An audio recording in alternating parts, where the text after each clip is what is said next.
आप सब जान रहे हैं नोवेल कोरोना वायरस भारत देश के लिए महामारी का रूप ले लिया है। ऐसे में जरूरत है हम सबको एक दूसरे का साथ देने का। कोरोना वायरस की ताकत भीड़ भाड़ में और भी ज़्यादा बढ़ जाती है, इसलिए आप सबसे अपील है कृपया घरों में ही रहें। आप सभी इस खतरनाक बीमारी को हराने में शासन प्रशासन की मदद करें।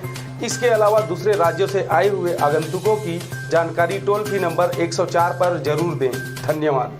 नोवेल कोरोना वायरस विश्वव्यापी महामारी का रूप इख्तियार कर लिया। ऐसे में जरूरत है हम सबको एक दूसरे का साथ देने का, क्योंकि यह खतरनाक बीमारी न बंदूक से डरता है, न तलवार से, न तोप से डरता है, न ही बम से। ये डरता है तो सिर्फ अकेलेपन से, और इसकी ताकत भीड़ भाड़ में और भी ज्यादा बढ़ जाती है। इसलिए आप सबसे अपील है कृपया घरों में रहे और घर में रहकर जाबाज सैनिक की तरह इस खतरनाक बीमारी को लड़ने में शासन प्रशासन की मदद करें। धन्यवाद। है हक उसे जय भीम कहने का जो शेर दिल रखता है। हमारा सीना चीर के भी देख लो, हमारे खून का कतरा कतरा भी जय भीम कहता है, क्योंकि हम तो मर्द जय भीम वाले हैं, दिल कभी किसी का तोड़ते नहीं। अरे हम तो मर्द जय भीम वाले हैं, दिल कभी किसी का तोड़ते नहीं, और जो ललकारते हैं हमें मैदान में हम उसे कभी छोड़ते नहीं। साहिब मेरे भीमराव, साहिब मेरे भीमराव, साहिब मेरे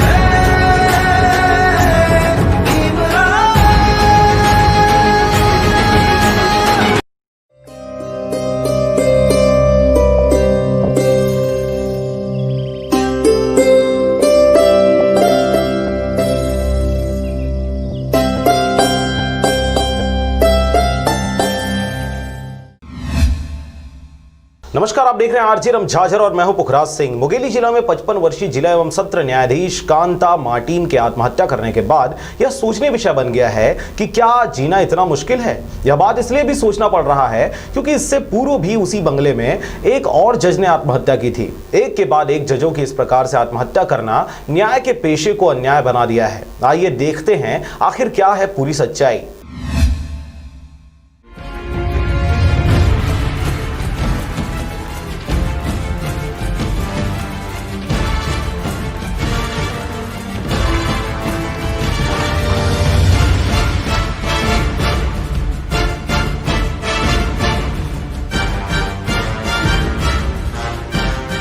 वैसे तो भारतीय संविधान के मुताबिक कार्यपालिका, विधायिका और न्यायपालिका सभी को स्वतंत्र करार दिया गया है, परंतु इन सब में सबसे महत्वपूर्ण भूमिका न्यायपालिका ही अदा करती है। स्वतंत्र न्यायपालिका कहे जाने वाले भारत देश में कुछ वर्षों से न जाने क्यों न्यायमूर्ति कहे जाने वाले जजों को डिप्रेशन का शिकार होना पड़ रहा है। कोई कभी मीडिया पर आकर अपनी व्यथित पीड़ा बयां करता है तो कभी आत्महत्या करने की बातें सामने आती है। क्या सच में न्याय देने की यह कुर्सी इतनी पीड़ादायक होती है कि जज रूपी न्यायमूर्ति को खुद ही अपनी इह लीला समाप्त करने के लिए बाध्य होना पड़ता है, या फिर बात कुछ और ही है। जी हाँ, मुंगेली जिला में हुए एक ही सरकारी बंगले में 2 जजों की मृत्यु, और वह भी आत्महत्या समझ से परे है। आपको बता दें कि इसी बंगले में 10 वर्ष पूर्व भी एक एडिशनल जज अमृता संजय लाल की मृत्यु आग से जलकर हुई थी। बहरहाल मुंगेली जिला के करही स्थित सरकारी बंगले में 15 नवंबर को सुबह जब सीजेएम कांता मार्टिन से मिलने पहुंचे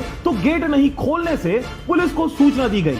तदुपरांत मौके पर पहुंची पुलिस टीम की अगुवाई करता एसपी अरविंद कुजूर ने जब खिड़की से जिला एवं सत्र न्यायाधीश कांता मार्टिन की पंखे से लटकती हुई लाश देखी तो उनके होश उड़ गए। आनन फानन में अंदर से बंद दरवाजे को तोड़कर जज के शरीर को उतारा गया, परंतु तब तक बहुत देर हो चुकी थी। अपने ही साड़ी से बेड ऊपर टेबल रखकर पंखे में लटकी न्यायमूर्ति कांता मार्टिन की जीभ बाहर निकल गई थी। गले पर फंदे के निशान और नाक से बहता हुआ खून अपने पीछे बहुत से सवाल छोड़ गया था। इस दौरान पुलिस अपनी कार्रवाई में जुटी हुई है। सरकारी बंगले में करीब 1.5 साल से ड्यूटी करते अकेले मुंगेली में रह रही जज कांता मार्टिन की मृत्यु की खबर पाकर पूरा जिला शिहर उठा है।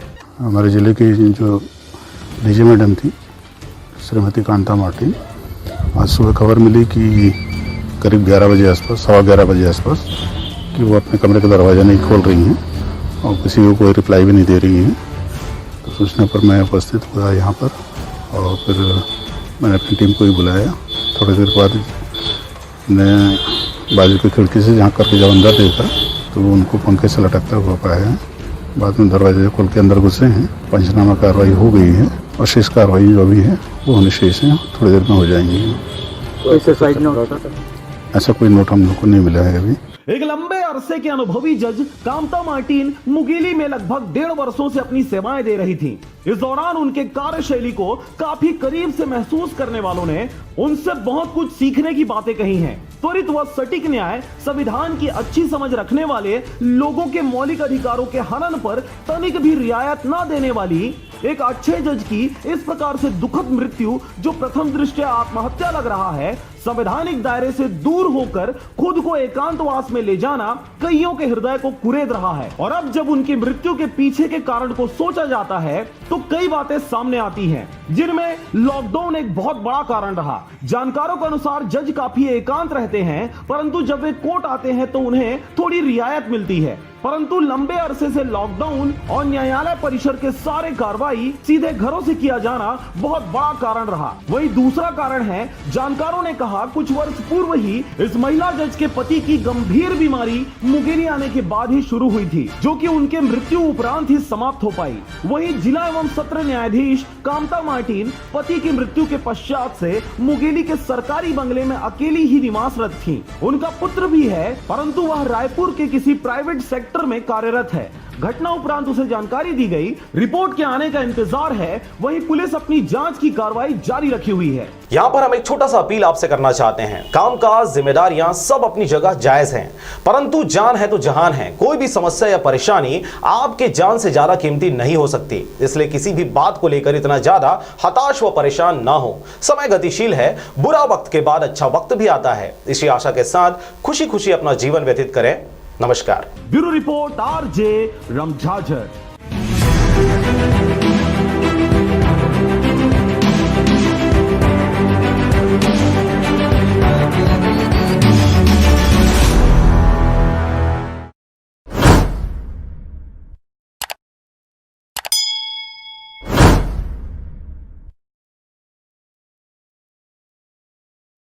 पच्चीस मिनट में होम डिलीवरी के साथ Anand fast food and family restaurant पेश करते हैं Indian, Chinese, morning breakfast, wifi zone, मासिक टिफिन सुविधा, स्पेशल पकवान एवं नमकीन, south Indian special thali, family cabin, home delivery, parking की विशेष सुविधा के साथ सभी प्रकार के स्वादिष्ट व्यंजन उपलब्ध हैं।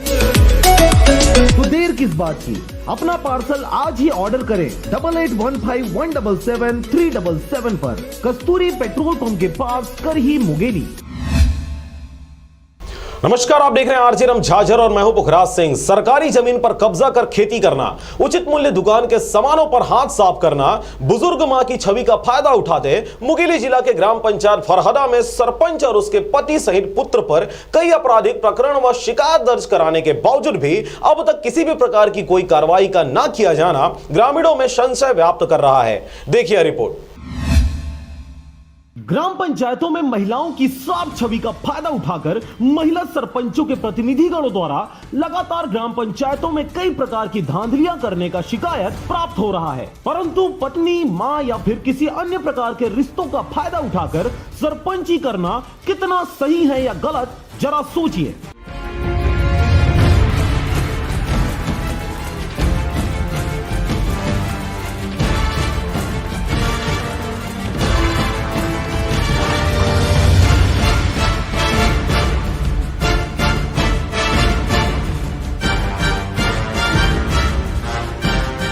कुछ ऐसा ही देखने को मिला मुगेली जिला के ग्राम पंचायत फरहदा में, जहां पर विगत 6 वर्षों से निर्मला नट नामक महिला सरपंच है, जिसके समस्त कार्य उसके पुत्र यानी गोविंद नट द्वारा किया जाता है। 55 वर्षीय बुजुर्ग मां की छवि का फायदा उठाकर गोविंद नट द्वारा लगातार ग्राम पंचायत में ग्रामीणों के साथ छल किया जा रहा है। जी हां, यह शिकायत ग्रामीणों द्वारा कलेक्ट्रेट सहित एसपी और थानों में की जा चुकी है, परंतु सरपंच निर्मला नट के पुत्र गोविंद नट की अच्छी पहुंच व परख के साथ अधिकारी कर्मचारियों के साथ दोस्ताना व सहयोगात्मक बर्ताव की वजह से हर शिकायत को ठंडे बस्ते में डालकर ग्राम पंचायत में किसी भी हद में जाकर कार्य करने की छूट प्राप्त हो गई है। बेजा कब्जा के नाम से एक्ट में भी लगवाए हैं उनको हम कलेक्टर यहाँ, तो वो उनका भी केस चल रहा है। केस और कलेक्टर ने पेशी बस दे रहा है। इनका कोई कार्यवाही नहीं कर रहा। तालाब के किनारे घर बनाया हुआ है, 50-20 मील खेत भी घिरा हुआ है। आपको बता दें कि ग्राम पंचायत फरहदा के सरपंच प्रतिनिधि निर्मला नट के पुत्र यानी गोविंद नट द्वारा उचित मूल्य की दुकान का संचालन अपने रिश्तेदार के नाम से किया जाता था, जिस पर लगभग 80 क्विंटल चना और चावल सहित कई सामानों के गबन का मामला ग्रामीणों द्वारा थाना व खाद्य विभाग में दर्ज कराया गया, जिस पर त्वरित संज्ञान लेते हुए छानबीन के लिए पहुंचे खाद्य अधिकारी द्वारा ग्रामीणों की शिकायत को सही ठहराते हुए अपना रिपोर्ट सरपंच निर्मला नट के पुत्र गोविंद नट के खिलाफ प्रस्तुत किया, जिस पर कार्रवाई करते हुए उचित मूल्य दुकान के संचालन पर सील लगा दिया गया। पड़ोसी ग्राम पंचायत डोमनपुर को सुपुर्द कर दी गई। शिकायत किए थे फूड इंस्पेक्टर और कलेक्टर के पास, तो फूड इंस्पेक्टर साहब उसका जांच पड़ताल भी किए थे। जांच पड़ताल में गलत पाए गए थे और गलत पाकर उसको सोसाइटी को निलंबित करके अस्थायी रूप से अभी डोमनपुर को दिए हैं। गोविंद नट के ऊपर ग्राम पंचायत फरहदा में दादागिरी व गुंडागर्दी करते दूसरा आरोप ग्रामीणों ने लगाया है कि ग्राम पंचायत में स्थित सरकारी जमीन को अपने कब्जे में लेकर मकान बनवाकर बड़े मजे से खेती किसानी कर रहा है। इसकी शिकायत करने पर कलेक्टर महोदय मुगेली के द्वारा लगातार सही नतीजे की तलाश में पेशी दर पेशी ग्रामीणों को कलेक्ट्रेट का दौरा करवाया जा रहा है। यहाँ आपको बता दें कि किसी भी सरकारी गोचर भूमि को न ही पट्टा दिया जा सकता और न ही मकान बनवाया जा सकता है, परंतु गोविंद नट द्वारा जमीन को पिता के द्वारा पट्टा का बताते हुए वर्तमान में मकान बना लिया गया है और बाकी बचत सरकारी जमीन पर धान की फसल लगाई गई है, जिसकी फसल कटाई करते हुए ग्रामीणों ने वीडियो भी प्रस्तुत किया है। आप भी जरा देखें।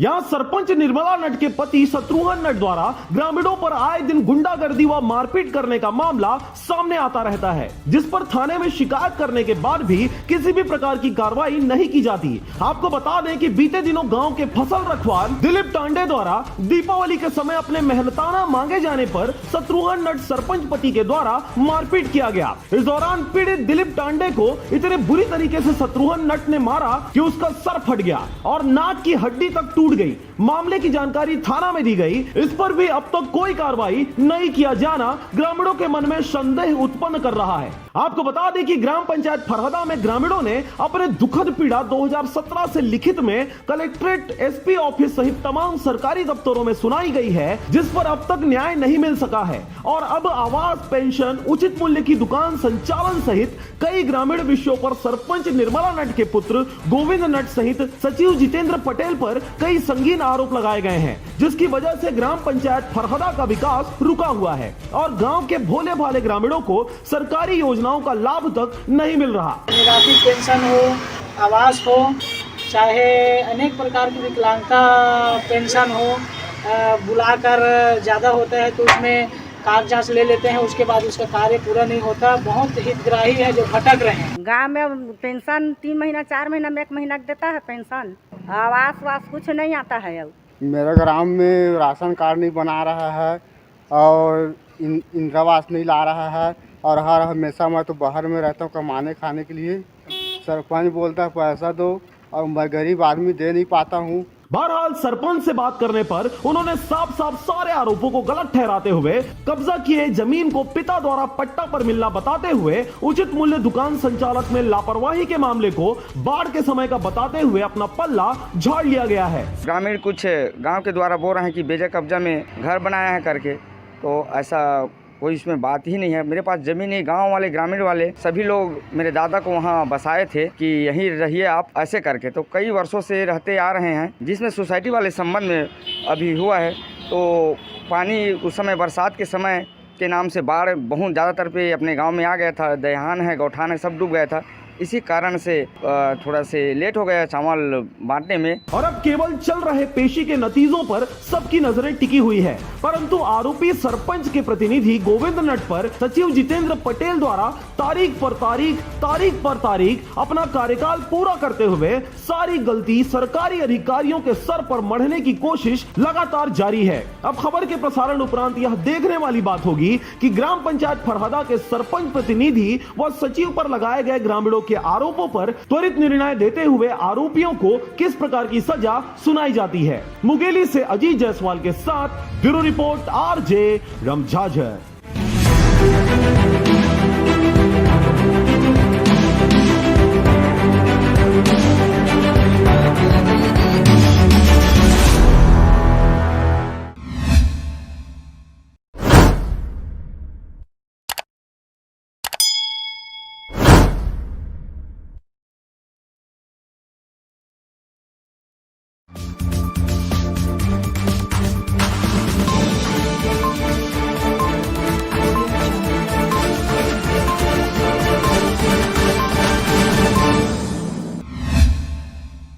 नमस्कार, आप देख रहे हैं आरजे रमझाझर और मैं हूं पुखराज सिंह। 11 साल के बच्चे ने किया कुछ ऐसा कि सब इसके कारनामे से हक्के बक्के रह गए। 5वीं कक्षा में पढ़ने वाला यह छात्र लॉकडाउन और कोरोना से सजे कविताओं से भरा पूरा मोटी किताब लिखकर सबको भौचक्का कर दिया है। देखिए रिपोर्ट।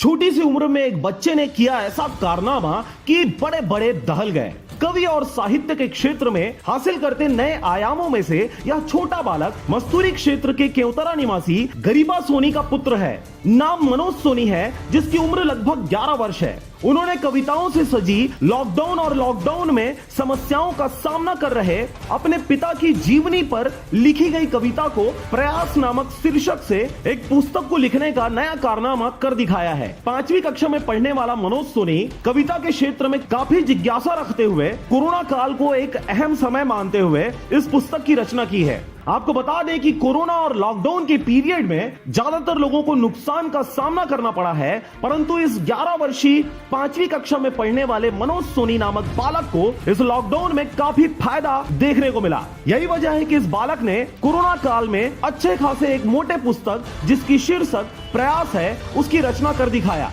यह पुस्तक कविताओं से भरी पड़ी है। जरा आप भी सुनिए इस छोटे से बालक की कविता। मैं आ छत्तीसगढ़िया धरे हाँ नजर के भेला, मैं आ छत्तीसगढ़िया धरे हाँ नजर के भेला, और तय झन बुलावे भूपेश बघेल छत्तीसगढ़ के माटी के ढेला, छत्तीसगढ़ के माटी के ढेला। मनोज की माने तो उसे बहुत ही कठिनाइयों का सामना करना पड़ा। पिता और माँ हर वर्ष की भांति इस वर्ष भी कमाने खाने ईटा भट्टा गुजरात गए हुए थे। इस समय लॉकडाउन हो गया। उनके माता पिता इधर घर में अपने दीदी के साथ अकेले रहते। इस 11 वर्षीय बालक को घर चलाने के लिए खर्चा गुजरात में फंसे उनके माता पिता के द्वारा भिजवाया जाता रहा, परंतु लॉकडाउन और कोरोना महामारी की पीरियड में कामकाज के ठप हो जाने के बाद अब यह खर्चा भी इन्हें नहीं मिल रहा था। फिर भी इन सभी कठिनाइयों का सामना करते हुए अगर कुछ करने की चाह हो तो कोई भी कार्य असंभव नहीं होता की कहावत को सत्यार्थ करते हुए ठीक वैसा ही हुआ। गुजरात से आते ही पिता ने लोगों से मिलकर पुस्तक छपवाकर विमोचन कर दिया। हिंदी और छत्तीसगढ़ी भाषा का कविता लोगों को खूब भाया। मस्तूरी क्षेत्र में इन दिनों मनोज सोनी चर्चा का विषय बना हुआ है। इतने कम उम्र में इतने बड़े कारनामे को अंजाम दिया जाना कोई आम बात नहीं है। मस्तूरी क्षेत्र से कई गायक और कवियों ने छत्तीसगढ़ के लोक साहित्य में अपनी प्रतिभा दिखाया है, जिससे पूरे देश में छत्तीसगढ़ की साहित्य को एक विशेष स्थान प्राप्त हुआ है। निसंदेह इस छोटे बालक के इस बड़े कारनामे से हमारे आने वाले नई पीढ़ी यानी छोटे बालकों में एक अच्छा मैसेज जाएगा। और अब छोटे और नन्हे मुन्ने कवियों के द्वारा ऐसे महत्वपूर्ण विषयों पर कविता के माध्यम से समाज में एक नया कीर्तिमान हासिल किया जाना संभव देखा जा रहा है। डॉक्टर गोवर्धन मार्शल ने किया था, जितेंद्र पाटले ने किया और सुरेंद्र मधुकर ने। मेरी किताब लिखने की जिज्ञासा अन्य किताब पढ़ के ही हुई। जब मैं स्कूल में बहुत सी किताबें पढ़ता था, उन लेखकों के बारे में सोचता रहता था, जब ये लेखक लिख सकते हैं तो मैं भी प्रथम प्रयास क्यों न करूं। मस्तूरी से ब्यूरो रिपोर्ट आरजे रमझाझर।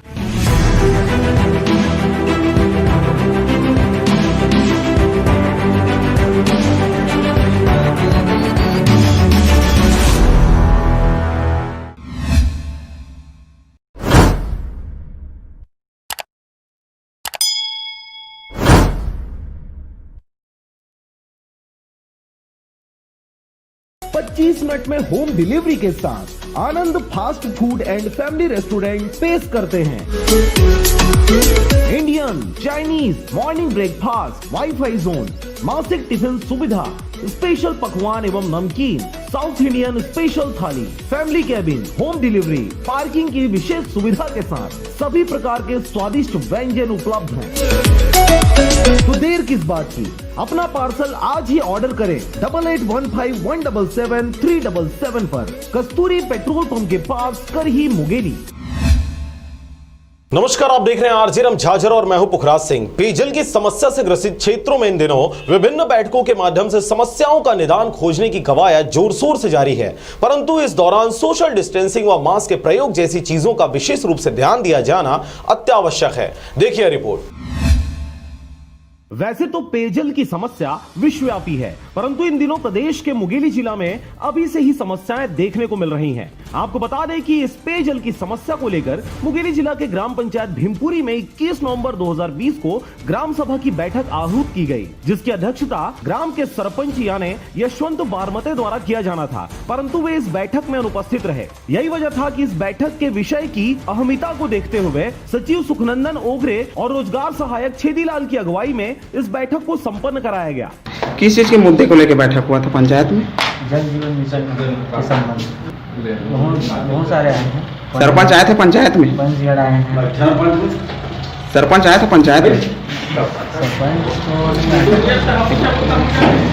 नहीं, सरपंच आए थे पंचायत में, लेकिन आने वाले।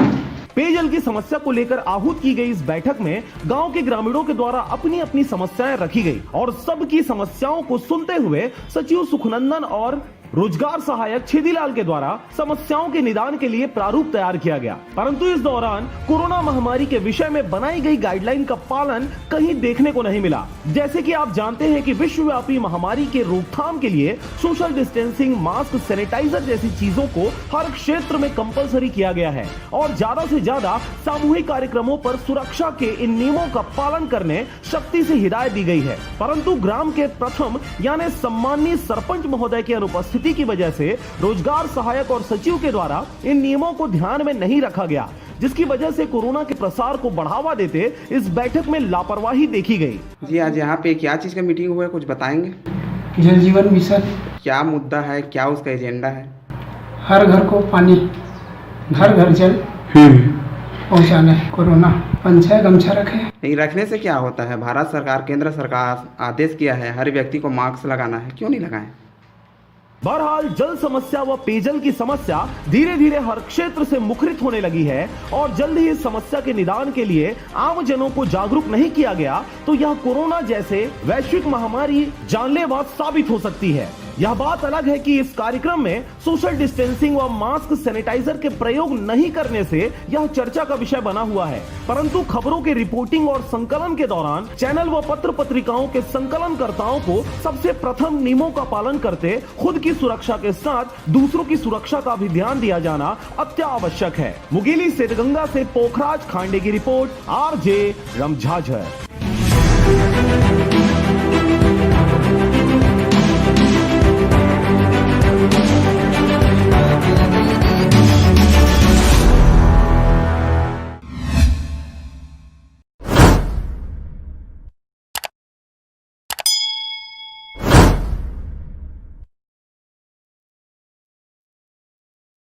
A1 hospital, doctor B Ekesh Chandra, MBBS MD, paediatric, बाल्य एवं शिशु विशेषज्ञ। हमारा पता है सोनकर सिटी LIC ऑफिस के पास, Bilaspur road, Mungeli. Mobile number 7999875001।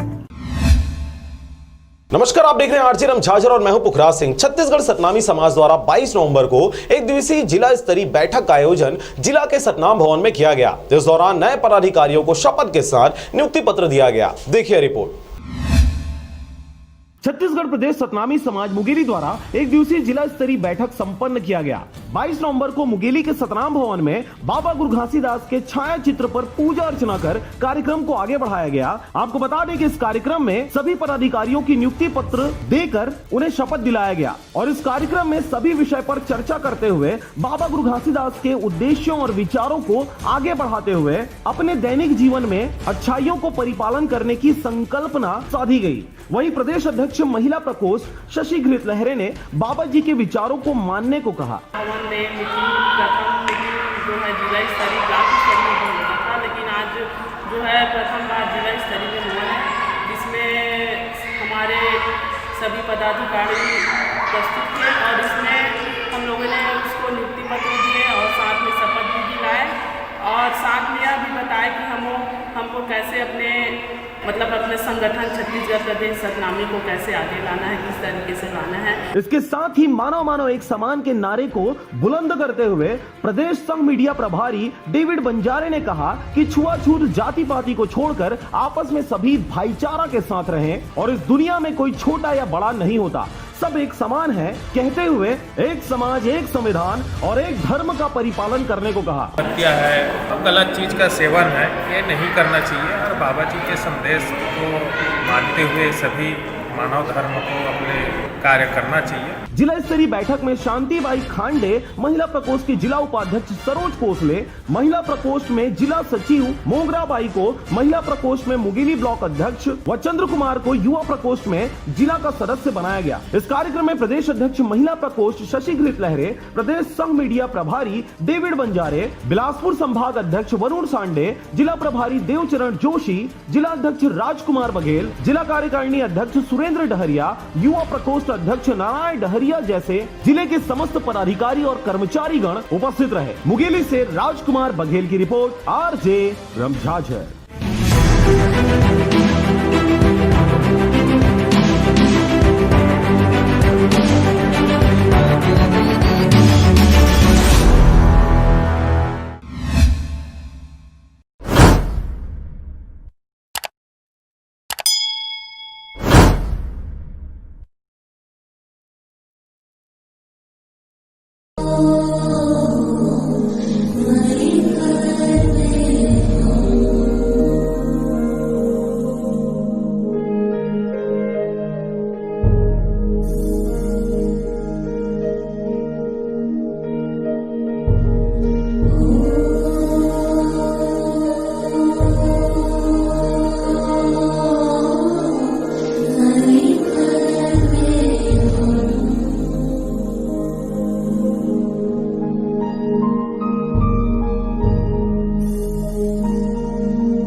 और अब एक खास बात, आरजे रमझाझर के दर्शकों से निवेदन है, ताबड़तोड़ बेबाक व बेझिझक खबर देखने व जानने के लिए आज ही चैनल को सब्सक्राइब करें। लाल कलर का बटन सब्सक्राइब बटन है, उसे दबाते ही बेल आइकन आ जाएगा, उसे क्लिक करके ऑल ऑप्शन सेलेक्ट कर दें, जिससे सबसे पहले हमारे द्वारा डाले गए वीडियो आपके पास पहुंचेंगे और आप निर्बाध तरीके से इस चैनल के माध्यम से सारे खबर सबसे पहले देख सकते हैं। नमस्कार। बेवजह घर से निकलने की जरूरत क्या है? मौत से आंख मिलाने की जरूरत क्या है? जिंदगी बहुत कीमती है, इसे संभाल के रख। कब्रगाहों को सजाने की जरूरत क्या है? सबको मालूम है बाहर की हवा है कातिल। यूं ही कातिल से उलझने की जरूरत क्या है? दिल बहलाने के लिए घर में वजह है काफी। यूं ही गलियों में भटकने की जरूरत क्या है? पूरे परिवार की सुरक्षा आपकी समझदारी है। अभी बहुत उम्र बाकी है सैर सपाटे के लिए, इतनी जल्दी घबराने की जरूरत क्या है?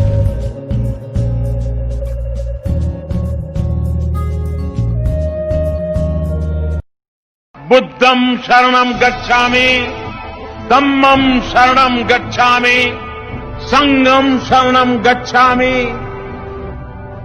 बुद्ध पूर्णिमा में हमें करुणा और मैत्री का स्मरण हर पल होता है। एक ऐसे समय में जब हिंसा, आतंकवाद, जातिवाद, वंशवाद, इसकी कालिमा बुद्ध के संदेश को जैसे काले बादल की तरह ढकती दिख रही है, तो करुणा और मैत्री की बात और अधिक रिलेवेंट हो जाती है।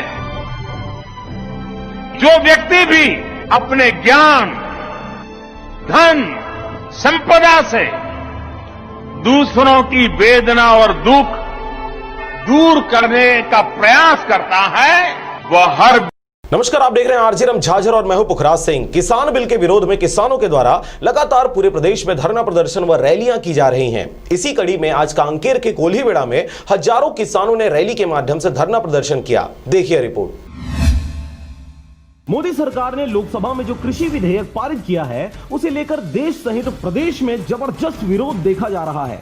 यहाँ तक कि बीजेपी के साथ गठबंधन वाली पार्टियां भी इसका विरोध कर रही हैं। सरकार पर किसान विरोधी होने का आरोप भी लगाया जा रहा है। मौजूदा सत्तारूढ़ पार्टी भी लगातार इस किसान विरोधी बिल को लेकर अपनी आवाज बुलंद कर चुकी है, परंतु अब तक इस पर कोई निर्णय नहीं लिया गया। इसी को ध्यान में रखते हुए आज यानी 19 नवंबर को कांकेर जिला के कोयलीबेड़ा में हजारों किसानों के द्वारा रैली निकालकर विरोध प्रदर्शन किया गया। किसान और सबसे पहली आप मन से बहुत बहुत अभिनंदन कि आप मन अपन हक के लड़ाई के लिए एकजुट होए के काम करे हो। एक लिए आप मन के छत्तीसगढ़ किसान आंदोलन बहुत बहुत अभिनंदन करते साथियों। आपको बता दें कि किसान विरोधी इस बिल को विरोध करने वालों ने तर्क देते हुए यह कहा है कि यदि किसान अपनी उपज को पंजीकृत कृषि उपज मंडी के बाहर बेचते हैं तो राज्य को राजस्व का नुकसान होगा, क्योंकि वह मंडी शुल्क प्राप्त नहीं कर पाएंगे। यदि पूरा कृषि व्यापार मंडियों से बाहर चला जाता है तो कमीशन एजेंट बेहाल होंगे। लेकिन इससे भी महत्वपूर्ण बात यह है कि किसान और विपक्षी दलों को यह डर भी है कि इससे अंततः न्यूनतम समर्थन मूल्य आधारित खरीद प्रणाली का अंत हो सकता है और निजी कंपनियों द्वारा इनका शोषण किया जा सकता है। इसके अलावा किसान संगठनों और विपक्षी दलों का कहना है कि इस कानून को भारतीय खाद्य व कृषि व्यवसाय पर हानि होने की इच्छा रखने वाले बड़े उद्योगपतियों के अनुरूप बनाया गया है। यह किसान की मोलतोल करने की शक्ति को कमजोर करेगा। इसके अलावा बड़ी निजी कंपनियों, निर्यातकों, थोक विक्रेताओं और प्रोसेस को इससे कृषि क्षेत्र में बढ़त मिल सकती है। वहीं आवश्यक वस्तु संशोधन विधेयक 2020 के अनुसार यह प्रस्तावित कानून आवश्यक वस्तुओं की सूची से अनाज, दाल, तिलहन, प्याज और आलू जैसे उपज को युद्ध काल, असाधारण मूल्य वृद्धि व प्राकृतिक आपदा जैसी असाधारण परिस्थितियों को छोड़कर सामान्य परिस्थितियों में हटाने का प्रस्ताव करता है। इसके साथ ही इस तरह की वस्तुओं पर लागू भंडार की सीमा भी समाप्त हो जाएगी। वहीं किसान विरोधी बिल 2020 के लाभ और सरकार का पक्ष देखें तो इसका उद्देश्य कृषि क्षेत्र में निजी निवेश FDI को आकर्षित करने के साथ साथ मूल्य स्थिरता को लाना है। बहरहाल इस किसान बिल को लेकर देश सहित प्रदेश में हर जिलों पर किसानों द्वारा धरना प्रदर्शन व रैलियां निकाली जा रही हैं। अब आगामी दिनों में यह देखने वाली बात होगी कि क्या इस नई कृषि बिल को वापस लिया जाता है, फिर किसी प्रकार का संशोधन करके जस का तस इस बिल को किसानों के सर पर थोप दिया जाता है। कांकेर से bureau report RJ Jhajhar. A1 hospital, doctor B एकेश Chandra, MBBS MD, paediatric, बाल्य एवं शिशु विशेषज्ञ। हमारा पता है सोनकर सिटी LIC ऑफिस के पास, Bilaspur road, Mungeli. Mobile number 7999875001।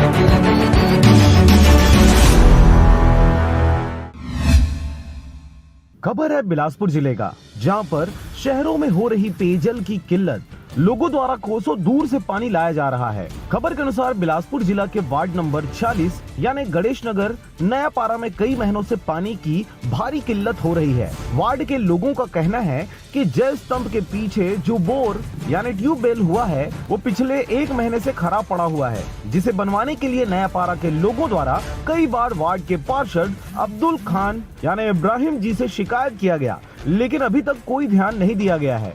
लोगों का यह भी कहना है कि वे बड़े दूर से 1-2 किलोमीटर से पानी लेकर आते हैं, जिसकी खबर वार्ड के पार्षद को है, परंतु पार्षद के द्वारा एवं बेलतरा क्षेत्र की कोई ध्यान नहीं दिया जा रहा। लोगों का इन दोनों के ऊपर यह भी आरोप है कि उनको चुनाव के समय सिर्फ वोट बैंक बस समझा जाता है और चुनाव होने से पहले बड़े बड़े वादे किए जाते हैं, पर चुनाव पूर्ण हो जाने के बाद नेताओं के द्वारा जनता की समस्याओं को अनदेखा कर दिया जाता है। पानी का समस्या है यहाँ पे, 1 महीना हो गया, बोर बिगड़ गए हैं, यहाँ पानी आ ही नहीं रहा है, ना पार्षद है ना कुछ नहीं है।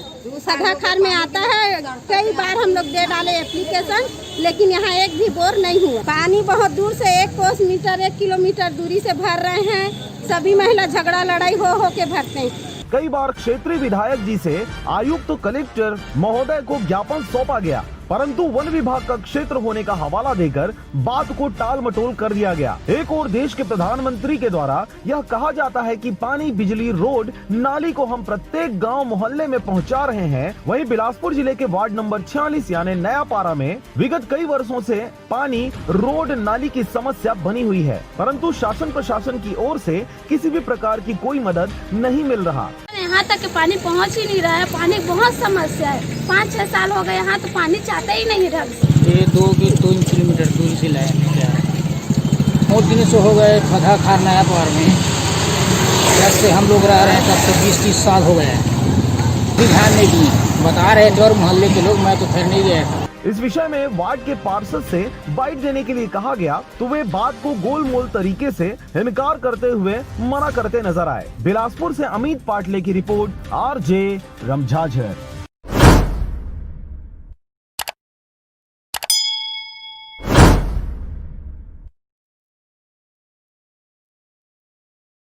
A1 hospital, doctor B एकेश Chandra, MBBS MD, paediatric, बाल्य एवं शिशु विशेषज्ञ। हमारा पता है सोनकर सिटी LIC ऑफिस के पास, Bilaspur road, Mungeli. Mobile number 7999875001। नमस्कार, आप देख रहे हैं RJ रमझाझर और मैं हूं पुखराज सिंह। मुंगेली जिला में शिक्षा विभाग की लापरवाही सामने आई है। इस दौरान कई स्कूलों पर असाइनमेंट के नाम पर पैसे लेने के आरोप शिक्षकों पर लगाए गए हैं, परंतु शिक्षा विभाग के जिम्मेदार सब कुछ जानने का हवाला देते हुए कुछ भी कहने से बचते नजर आ रहे हैं। देखिए रिपोर्ट। एक तरफ घटता व्यापार, घिसटती GDP, वहीं दूसरी ओर बढ़ती महंगाई, महंगा पड़ रहा शिक्षा का व्यापार। प्राइवेट स्कूलों में ऑनलाइन असाइनमेंट के नाम से वसूले जा रहे पैसे। पहले तो कोरोना महामारी ने बाजार, व्यापार, शिक्षा और हर क्षेत्र में कहर बरपाया और सबको ध्वस्त कर दिया। वहीं अब जब सब कुछ फिर से ठीक होने की कोशिश कर रहा है, तब लापरवाह और गैर जिम्मेदार लोगों ने आम लोगों का जीना मुश्किल कर दिया है। खबर है मुंगेली जिला ग्राम पंचायत बीजा तराई का, जहां पर स्थित एक प्राइवेट स्कूल 10वीं और 11वीं में पढ़ने वाले बच्चों से ऑनलाइन असाइनमेंट के नाम से 250 से 300 रुपए वसूले जा रहे हैं। वहीं इस स्कूल के प्राचार्य के गभेल से इस पैसे के विषय में पूछे जाने पर लापरवाही और गैर जिम्मेदारी की सारी हदें लांघते सीना ठोक कर कह रहे हैं कि अन्य स्कूलों में लिया जा रहा हो या ना लिया जा रहा हो, पर मेरे स्कूल में असाइनमेंट के नाम से पैसे तो जरूर लिए जाएंगे और मैं लूंगा। मुझे इस कार्य से कोई नहीं रोक सकता। इस दौरान जिन बच्चों ने ऑनलाइन असाइनमेंट का पैसा जमा किया है, उनका असाइनमेंट तो जमा हो गया है, परंतु जिन्होंने पैसे नहीं दिए उनका असाइनमेंट स्वीकार नहीं किया जा रहा। पीड़ित बच्चों के अभिभावकों ने सीधे सीधे स्कूल संचालक और प्राचार्य पर पैसे उगाही का आरोप लगाते हुए इस स्कूल को बंद करने और प्राचार्य को सजा देने की बातें कह रहे हैं। 10वीं वाला का 250 दिया हूं तो उसका इस असाइनमेंट जमा लिया है और इस बार पैसा नहीं है, इस नाम से नहीं दिवाया है तो असाइनमेंट जमा नहीं लिया है। 2 बच्चे पढ़ते हैं, एक 11वीं में एक 10वीं में। मांग रहे हैं पैसा और जमा नहीं लिया है। पैसा बिना पैसा दोगे तो जमा लूंगा कहा थे। इस दौरान इसी क्षेत्र के गुरु घासीदास बहुउद्देशीय उच्च उच्चतर माध्यमिक विद्यालय शीतलदह के प्राचार्य ने हमसे बात करते हुए उन्होंने कहा कि ऑनलाइन असाइनमेंट के लिए बच्चों को किसी भी प्रकार से पैसे देने की आवश्यकता नहीं है, न ही बच्चों के एडमिशन और मासिक फीस लिए जाने हैं और इसके लिए शिक्षा विभाग द्वारा भी आदेश जारी किया गया है। मगर शिक्षा विभाग के आदेश की अवहेलना करते यह प्राइवेट स्कूल शिशु भारती उच्चतर माध्यमिक विद्यालय बीजातराई के प्राचार्य के गभेल सरेआम बच्चों के अभिभावकों से उगाही करते नजर आ रहे हैं। सर स्कूल में कुछ बच्चों का कहना था कि महीना का फीस भी लिया जा रहा है और असाइनमेंट के लिए ऑनलाइन के लिए पैसा भी लिया जा रहा है करके जानकारी मिला, तो उसके संबंध में अपन को गाइड लेना था। हाँ, ऑनलाइन के संबंध में नहीं ले रहे हैं भाई हम लोग पैसा, ऑनलाइन के लिए पैसा नहीं लिया जा रहा है। बच्चे लोगों को पैसा इसलिए ले रहे हैं कि कुछ न कुछ उसको वर्क करा रहे हैं, जैसे कि उनको गाइडलाइन देना है कुछ बना करके बच्चे को स्कूल में सोशल डिस्टेंसिंग के बाद मास्क लगाए रहते हैं, बच्चे सैनिटाइजर का यूज़ कर रहे हैं। कितने बच्चे आते हैं? तो हम लोगों का हाफ फीस ले रहे हैं। न्यूज़ के माध्यम से आप ये बताएंगे कि बच्चे से पैसा ले रहे हो ना भाई, पैसा नहीं लेना है, ये गलत है। हम मानते पैसा नहीं लेना है, गलत है, लेकिन उनको काम करा रहे हैं, टीचर उस काम में लगे प्राइवेट स्कूल में, तो उसको पेमेंट कहाँ देंगे? नहीं, इस बात को रख सकते हैं ना, काम कौन करेगा भाई? नहीं, इसीलिए तो बोल रहे हैं उनका असाइनमेंट कौन चेक करेगा? चेक करवाएंगे टीचर से, वो तो पैसा लेगा। तो नहीं, इस चीज को आप रख सकते हैं ना इस बीच में। हाँ, इस बीच में कि हम लोग पैसा इस चीज के लिए ले रहे हैं करके रख सकते हो आप बात अपना, इसमें कोई दिक्कत वाली बात ही नहीं है। सही चीज को आप सामने रखो ना भैया। आपको बता दें, इन दिनों सभी प्राइवेट स्कूलों में एडमिशन, परीक्षा व असाइनमेंट से संबंधित कार्य हो रहे हैं, जिसमें लगातार कई क्षेत्रों के प्राइवेट स्कूलों, चाहे वह छोटे हो या फिर बड़े, बच्चों से एडमिशन फीस, परीक्षा फीस और असाइनमेंट फीस के नाम पर पैसों की उगाही की जा रही है। जबकि शिक्षा विभाग ने किसी भी तरह से बच्चों से पैसे नहीं लिए जाने की बातें कही हैं, परंतु फिर भी प्राइवेट स्कूल संचालकों की दबंगई चहुओर देखी जा रही है। इस विषय को लेकर जिला शिक्षा अधिकारी डीपी भारद्वाज के पास मीडिया कर्मियों ने इस गंभीर विषय को रखा, तो उन्होंने अपनी जिम्मेदारी से पल्ला झाड़ते हुए सभी जानकारी होने का हवाला देते हुए टालमटोल जवाब दे दिया और माइक पर कुछ भी कहने से पहले उन्होंने उगाही करता प्राचार्य के बाइट लाने की बातें कही। इस दौरान आपको दूसरा मामला बता दें, जहां मुंगेली जिला के पथरिया ब्लॉक अंतर्गत आने वाले डीएवी पब्लिक स्कूल में बकायदा 20 तारीख निर्धारित की गई है असाइनमेंट जमा करने के लिए। वहीं आपको बता दें कि इस स्कूल में लगभग 300 से भी अधिक बच्चे अध्ययनरत हैं। अब एक ही तारीख में सबकी उपस्थिति से बच्चों में कोरोना के प्रसार को बढ़ावा दिया जा रहा है। अब सभी बच्चों का असाइनमेंट एक ही दिन में कैसे जमा होगा, यह देखने वाली बात होगी। वहीं लेट होने पर लेट फीस लिया जाना भी संभव नजर आ रहा है। और असाइनमेंट का फीस 300 रुपये ले रहे हैं और मंथली फीस भी ले रहे हैं। जमा नहीं लो कहा थे और पैसा भी ना असाइनमेंट को 300, अभी एक महीना का दे हूँ 250 रुपये उस महीना का, और इस महीना 300 रुपये मांग रहे, अभी नहीं दिया हूँ। नहीं, आज आखिरी डेट। गया था स्कूल लेकिन ऑफिस नहीं गया था, प्रिंसिपल के द्वारा मंगाया जाता है और स्कूल दूसरे का है। सभी बच्चे से मांगते हैं, हमारे क्लास का 30-35 लोग दे दिए हैं। बहरहाल पूरे क्षेत्र में छोटे बड़े प्राइवेट स्कूलों द्वारा मनमानी करते पैसों की उगाही विभिन्न मदों पर की जा रही है। जिला शिक्षा विभाग भी आदेश पर आदेश जारी किए जा रहा है, परंतु किसी भी आदेश का परिपालन प्राइवेट स्कूलों में नहीं देखी जा रही। इसी का नतीजा है कि इनके द्वारा लगातार मनमानी की जा रही है। शिक्षा विभाग के उच्चाधिकारियों द्वारा इस गंभीर पहलू पर ध्यान न देते हुए कार्रवाई नहीं किया जाना काफी सवाल खड़े कर रहे हैं। नहीं, फीस हम लोग नहीं लेते हैं, तो नहीं, अभी बच्चे लोग आ ही नहीं रहे हैं, तो मेहनत फीस बच्चे लोग अभी पटा नहीं रहे। नहीं, शुल्क लेंगे ऐसा या लेना है ऐसा कुछ भी आदेश नहीं आया। अब अभी जो है, अभी कोरोना के चक्कर में अभी क्या है, टीचरों का जो पेमेंट है अभी ऋण वगैरह लेके कर रहे हैं, अभी शुल्क आ नहीं रहा है, इसलिए उसको क्या है अभी उसी हिसाब से अपन निपटा रहे हैं। नहीं, मेरे यहाँ कोई भी किसी प्रकार का शुल्क नहीं लिया गया है, सिर्फ मासिक फीस लिया जा सकता है, ऐसा मतलब आदेश उस समय किए थे। खबर के प्रसारण उपरांत अब यह देखने वाली बात होगी कि क्या जिम्मेदार अधिकारियों के द्वारा गैर जिम्मेदार और लापरवाह उगाही करता शिक्षकों पर कार्रवाई की जाती है, या फिर ऐसे ही उगाही करताओं की छत्र छाया में अधिकारियों की गाड़ी चलते रहेगी। लोरमी से हरजीत भास्कर के साथ ब्यूरो रिपोर्ट आरजे रमझाझर।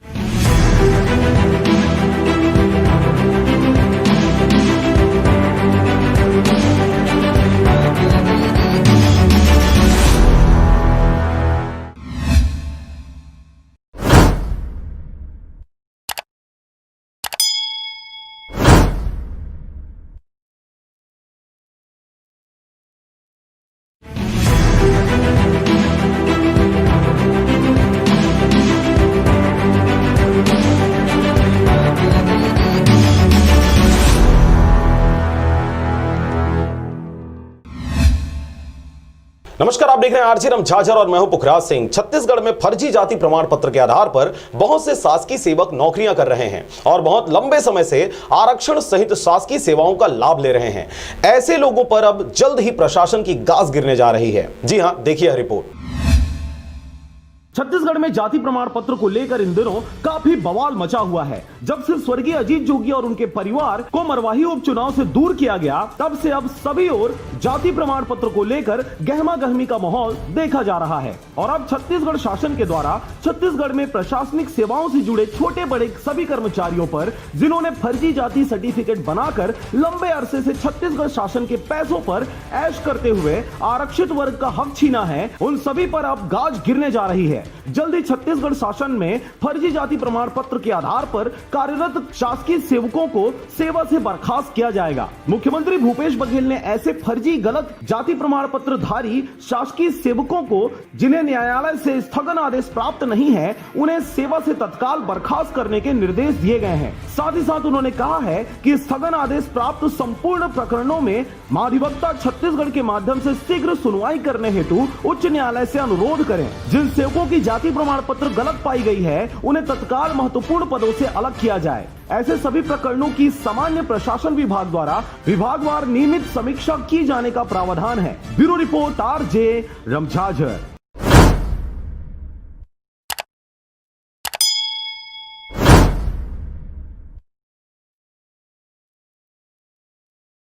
नमस्कार, आप देख रहे हैं आरजे रम झाझर और मैं हूं पुखराज सिंह। और अब बात करते हैं छत्तीसगढ़ बोर्ड परीक्षाओं की। जी हां, हाई स्कूल और हायर सेकेंडरी स्कूल सहित हायर सेकेंडरी व्यावसायिक मुख्य परीक्षा शैक्षणिक सत्र 2020-21 के लिए छात्र छात्राओं को 15 दिसंबर तक आवेदन पत्र जमा करने की बात कही जा रही है। देखिए रिपोर्ट। कोरोना महामारी और लॉकडाउन की वजह से अवस्था चरमरा सी गई है, फिर भी जैसे तैसे परीक्षाओं को हर चरण में पूरा किया गया और अब समय है नई कक्षाओं और परीक्षाओं का। इसी को ध्यान में रखते हुए छत्तीसगढ़ माध्यमिक शिक्षा मंडल के द्वारा उन छात्रों के लिए जो अपनी पढ़ाई आगे जारी रखना चाहते हैं, 15 दिसंबर तक आवेदन जमा करने को कहा गया है। इस दौरान शैक्षणिक सत्र 2020-21 के लिए स्वाध्याय और अवसर परीक्षा के लिए विलंब शुल्क के साथ 31 दिसंबर तक आवेदन पत्र जमा किया जा सकता है। छत्तीसगढ़ माध्यमिक शिक्षा मंडल के सचिव प्रोफेसर डी.के. गोयल ने यह जानकारी देते हुए बताया कि आवेदन पत्र मंडल की वेबसाइट www.cgbse.in पर ऑनलाइन जमा किए जाएंगे। पिछले वर्ष के अनुसार ही जस की तस इस बार भी फीस निर्धारित की गई है। उन्होंने यह भी कहा कि समस्त छात्र छात्राएं निर्धारित समय सीमा में मुख्य परीक्षा 2020-21 के लिए अपना आवेदन अवश्य करें। ब्यूरो रिपोर्ट, आरजे रम झाझर।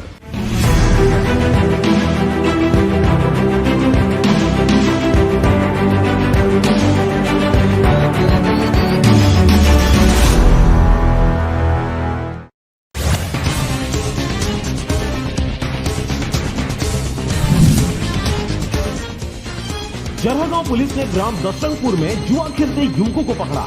मुखबिर से सूचना मिलने पर पहुंची थी पुलिस। अब होगी सख्त कार्रवाई।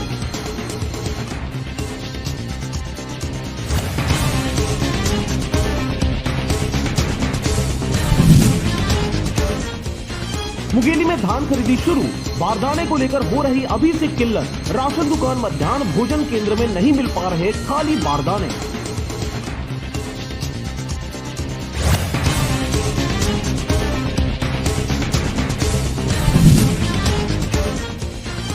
कोरोना काल को देखते हुए मुंगेली में नहीं खुलेंगे दिसंबर तक स्कूल। वायरस को देखते हुए नहीं भेज रहे हैं पेरेंट्स अपने बच्चों को स्कूल।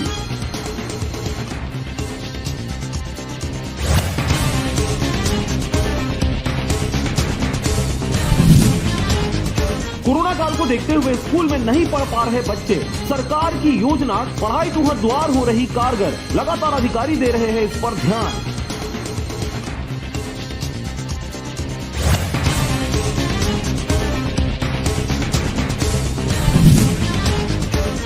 मुंगेली के व्यवसायिक व समाज सेवी सुनील वैद ने किया रक्तदान। उन्होंने कहा, रक्तदान महादान, जरूरतमंदों को रक्तदान जरूर करें।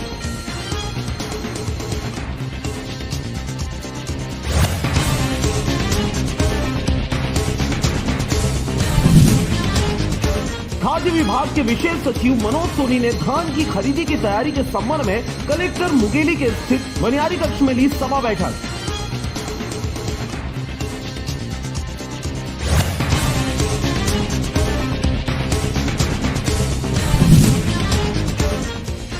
मुंगेली कलेक्टर और पुलिस अधीक्षक पहुंचे, वनों से आच्छादित ग्राम ओइरहा सुनी ग्रामीणों की समस्याएं एवं निराकरण करने के दिए निर्देश।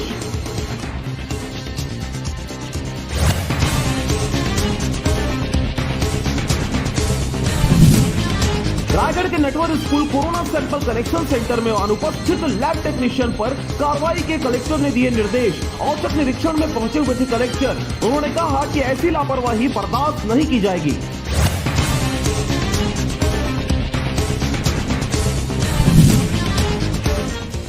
राजनांदगांव में 7 मछुआरों को मोटरसाइकिल सह आइस बॉक्स का किया गया वितरण। 10 आइस बॉक्स एवं 16 नायलॉन जाल किसानों को किया गया प्रदान।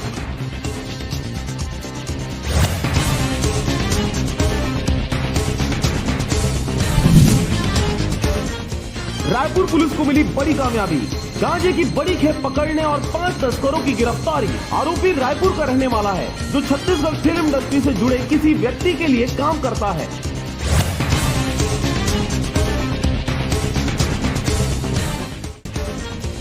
रायपुर पुलिस ने कोटा में घेराबंदी कर नशीली दवा के 3 तस्करों को पकड़ा। ठिकानों पर छापेमारी कर 8 कार्टून में रखी कोरेक्स सिरप की 160 बोतलें किया जब्त।